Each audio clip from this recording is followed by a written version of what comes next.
اپنے چند دوستوں کو فرمایا کہ بھئی وہ کانفرنس کر رہا ہے، میں نے نہیں کسی کو کہا. انہوں نے شفقت فرمائی، کچھ حصہ بھیجا. ہم نے چندے کے لیے کانفرنس نہیں کی. کس آس پر محنت کی ہے؟ پاکستان سنی اتحاد کے کارکن کس امید پر رات دن بھاگے ہیں؟ کبھی اشتہار لگا رہے ہیں، کبھی چاکنگ ہو رہی ہے، کبھی بینر لگائے جا رہے ہیں، کبھی گاؤں گاؤں جا کر علماء کے پاؤں پکڑے جا رہے ہیں.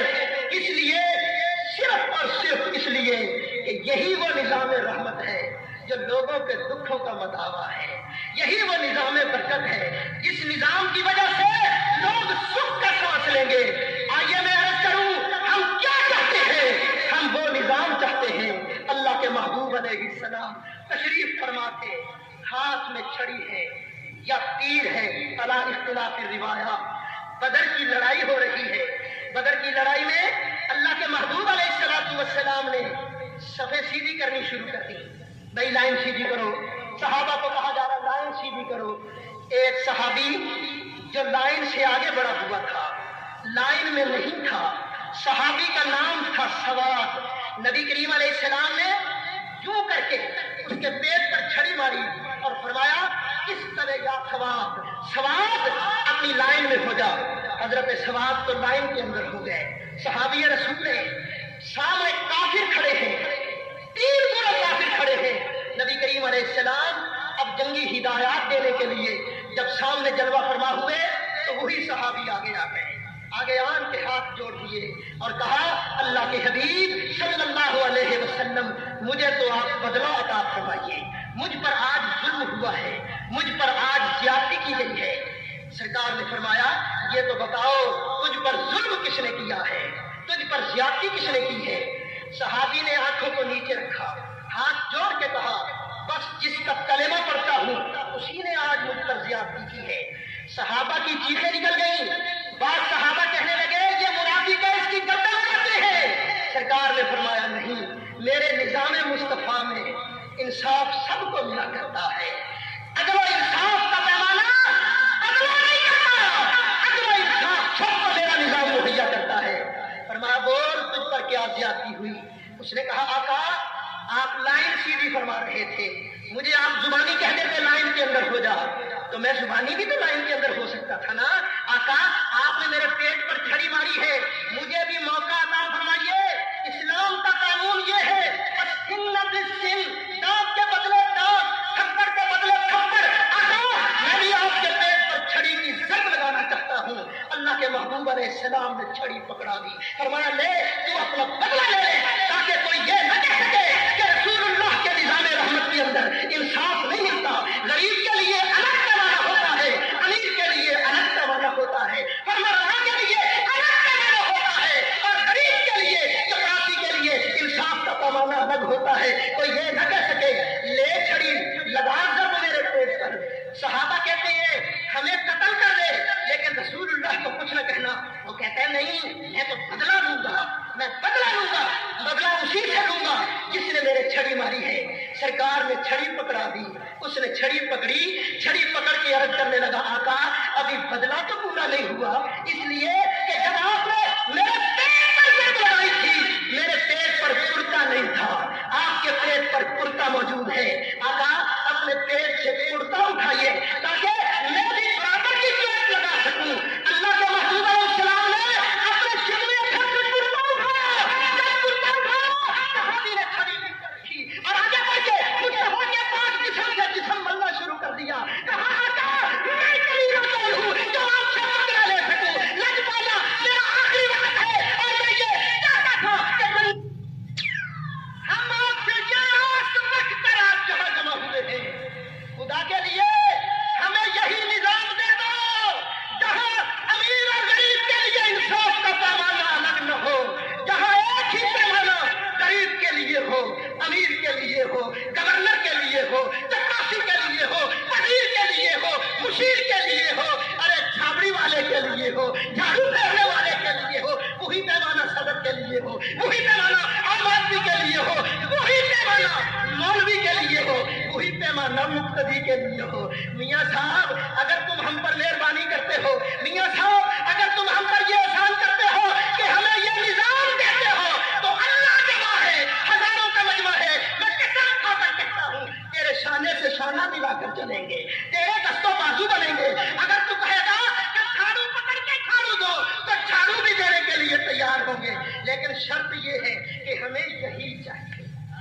ہونی چاہیے، کہیں ایسے نہ ہو کہ ہمیں شربت کی بوتل میں شراب پلا دو۔ اگر ایسے ہوا تو پھر دیکھنا یہ حسین کا شہزادہ بیٹھا ہے، حسین کے نام لینے والے بیٹھے ہیں، اگر یہ لوگ نبی کے نام پر آ سکتے ہیں تو نبی کے نام پر حسین کی سنت بھی ادا کرنے کے لیے تیار ہو۔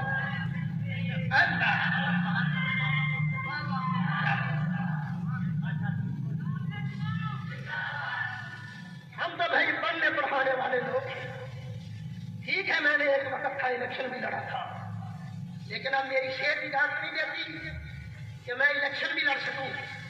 ہو سکتا ہے کسی کے ذہن میں یہ آئے کہ سعید اسد نے شاید الیکشن کمپین شروع کی ہے، اب میں الیکشن لڑوں گا نہیں، بزرگوں کی خدمت کریں گے، کسی بزرگ کو لڑوائیں گے، خود نہیں لڑنے کی ہمت صحت اجازت نہیں دیتی، لیکن میدان میں کیوں آئے گے؟ اس آس پر کہ میاں نواز شریف نے ہمیں رسول اللہ کا نظام دینے کا وعدہ کیا ہے، یہ وہ نظام ہے۔ اگر سننا چاہتے ہو تو سناؤں، ہم چاہتے کیا ہے؟ ہم چاہتے یہ ہے کہ وہ نظام آئے۔ مولا علی کا زمانہ تھا، ایک مسافر باہر سے کوفے میں آیا، جب مسجد کے اندر پہنچا تو ایک بابا بیٹھا نظر آیا، اور وہ بابا کیا کر رہا تھا؟ جو کی سوکھی روٹی پانی میں بھگو کر کھا رہا تھا۔ مسافر نے بابے سے کہا بابا علی کہاں ہے؟ امیر المومنین کہاں ہے؟ تو بابے نے دیکھا، دیکھ کر فرمایا تم مسافر لگتے ہو۔ جی بابا جی مسافر لگتا ہوں۔ فرمایا اچھا ایسے کرو، علی نے آنے والے مسافروں کے لیے لنگر کھول رکھا ہے، پہلے روٹی کھا لو، کھانا کھا لو۔ مسافر کو بھوک بڑی لگی ہوئی تھی۔ مسافر نے کہا بہت اچھا، لنگر کھانا کدھر ہے؟ بابے نے نشاندہی کی، لنگر کھانا ادھر ہے۔ مسافر گیا، لنگر کھانے میں جا کے اس نے لنگر کھایا، لنگر انچارج نے بہترین اسے کھانا کھلایا۔ جب وہ مسافر کھانا کھا چکا نا تو اب اس مسافر نے تھوڑا سا کھانا الگ باندھنا شروع کر دیا۔ جب اس نے کھانا الگ باندھا تو اب لنگر انچارج کہنے لگا تو نے کھا نہیں لیا؟ جی میں نے کھا لیا ہے۔ پھر یہ تم باندھ کیوں رہے ہو؟ اس نے کہا بات یہ ہے جب میں کوفے میں آیا تھا نا تو مجھے ایک بابا بیٹھا نظر آیا، جو کی سوکھی روٹی پانی میں بھگو کر کھا رہا تھا، تو مجھے اس پر بڑا ترس آ رہا ہے۔ میں یہ چاہتا ہوں کہ اس بابے کے لیے یہ نرم اور بہترین کھانا لے کر جاؤں۔ لنگر انچارج نے کہا اوے آنے والے مسافرا، تجھے کیا پتا ہے یہ لنگر کھانا اسی بابے نے کھول رکھا ہے جس کا نام علی مرتضیٰ ہے۔